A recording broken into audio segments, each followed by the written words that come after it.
Hi, hello everyone. Welcome to Aidan Being a Music Nerd, episode 14, I think. So yeah, basically over the last few days, I've been refining some stuff for the marching band music, which I talked about movements 1 and 3, because those are the things that are completely done. Right now I'm rearranging 2, so hopefully next time I see you guys, I'll have 2 completely done, so I can show you that off. Um, I also played, oh, actually, I conducted, sorry. It's called Fanfare by Paul Dukas. If you know that name, for some reason, he wrote, oh my god, I forget the name. The song from Fantasia that everyone knows, the bum ba dum da da da da da da da whatever. That Paul Dukas composed that piece of music too. Fantastic piece, love that, and I just love Fantasia. Um, and I also played through some stuff on tuba. I played through the part of Deus Ex Machina, which is the small ensemble recording we're doing for band. And then there's one other thing. I think I'm just totally blanking. Oh, yes. And then I sang Keep the World or Keep America Singing, which is basically the like theme song for the Barbershop Harmony Society, which is like the big barbershop organization in the country. And that's a really fun piece to sing, honestly. Like those last few chords are so good. I love them. A lot of those really spicy dominant sevenths in there just it really sticks out, but it's such the barbershop sound.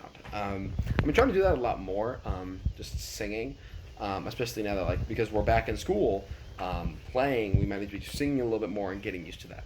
I'm also just going to talk about that real quick. Playing in school was crazy. Like actually playing and listening to other people in real time was kind of wacky. Um, Getting used to the musician masks and the bell covers overall. But I was just really happy with how everything went. Just being able to, like I said, play and be able to listen to other people in real time. It's just not a recording. Um, it could be same in certain regards, but like listening to a recording might be the same kind of. But there's nothing that beats actually playing with real people. So it was really nice. It was kind of an energy boost for me, to be perfectly honest.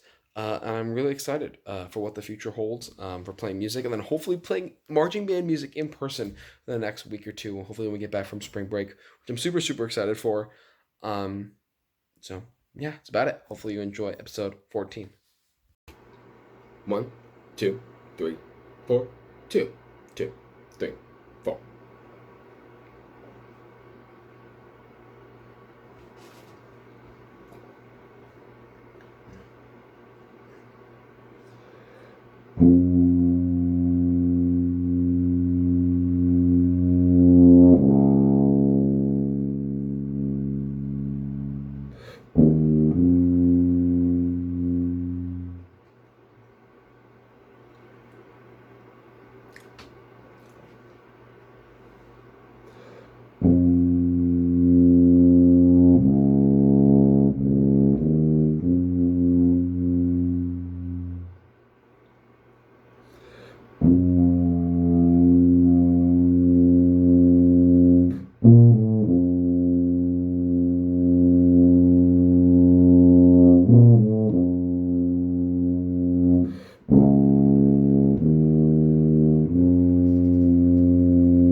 everyone. We are back. We are going to be doing some more discussing of music, and we're going to be talking about some of the music that me and Izzy wrote for our show.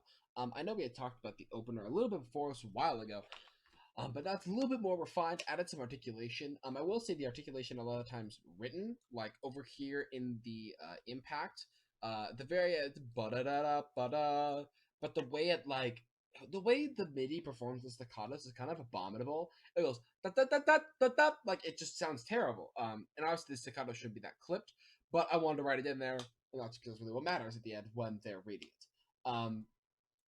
And then we also refined some things in terms of voicings in the brass for range, especially for trumpets, like upper trumpets. Initially, we had them written at like concert B flats, concert A's above the staff, which that wasn't going to work with the instrumentation that we have.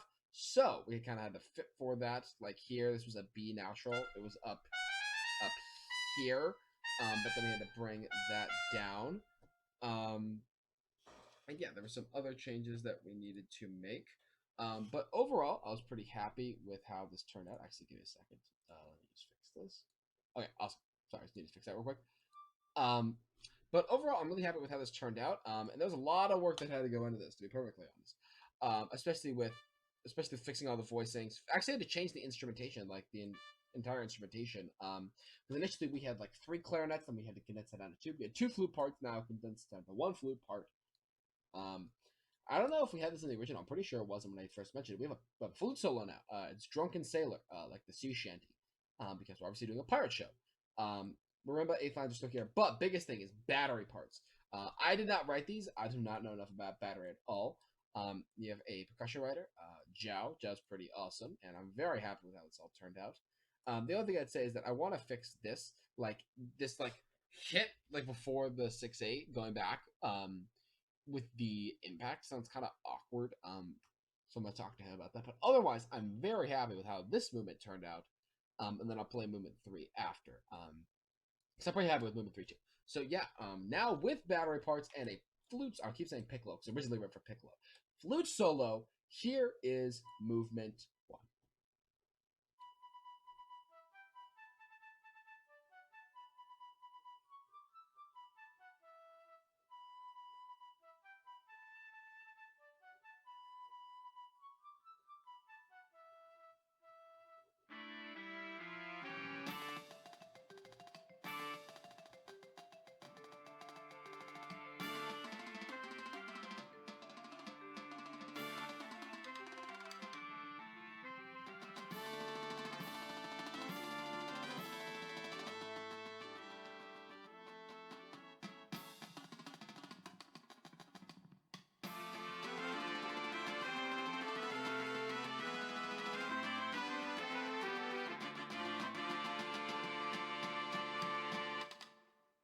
So as you can hear what I was talking about with the ba-ba-ba-ba-ba, like how that's not very nice at all, and I really hate it.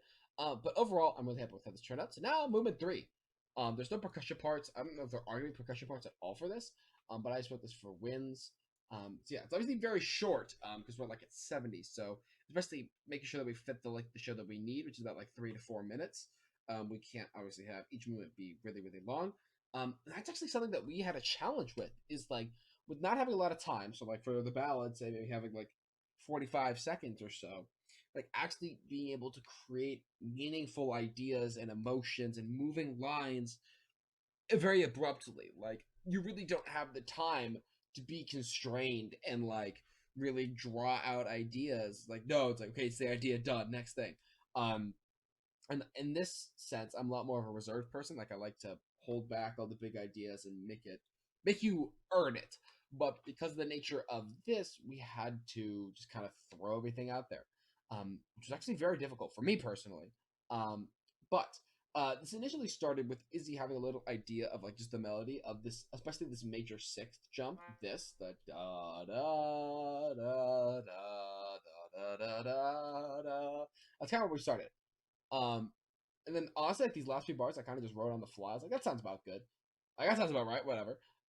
The biggest thing here is the harmony and the dynamics. The MIDI doesn't completely capture the dynamics. Which kind of sucks, but hopefully you can get a general idea. So here is the first section of the ballad.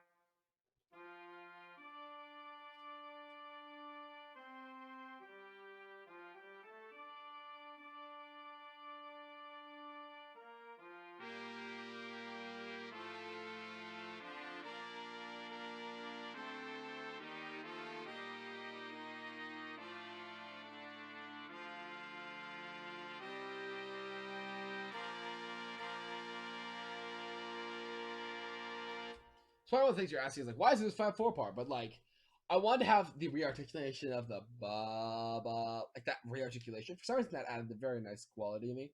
And having it be a dotted quarter, like ba ba, sound a little weird. So I just made it 5/4 and then just added it, so it's a full whole note at the end. So it's really nice for me. Then there's this little flute interlude solo. Um, and then going to the impact. And the problem is the impact was like only 5 bars. To try to create a melody, try to create harmony and a chord progression that fits and that feels fulfilling by the end of it was so hard. And like this last idea, the ba ba da da da da da or ba ba da da da da, it actually came from a soundtrack called To the Moon. There's a song in there where the part of the melody goes in like that line, ba ba da da da da da. So I kind of took that and fit it into what we are using. So here's the little flute interlude and the impact, and I'll talk about the rest later.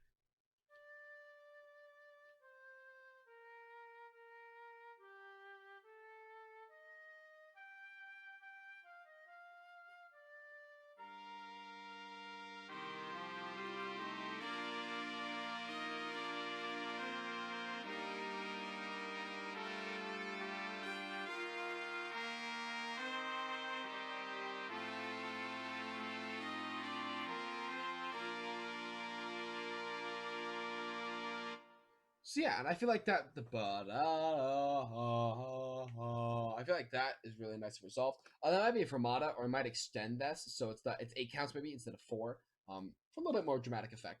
I think the biggest thing, and I want to change the lines too. Maybe changing the trumpet line, and it might make a little bit of a change. I'll play it again, but going ba da da and really hearing that line. So like, let's start here.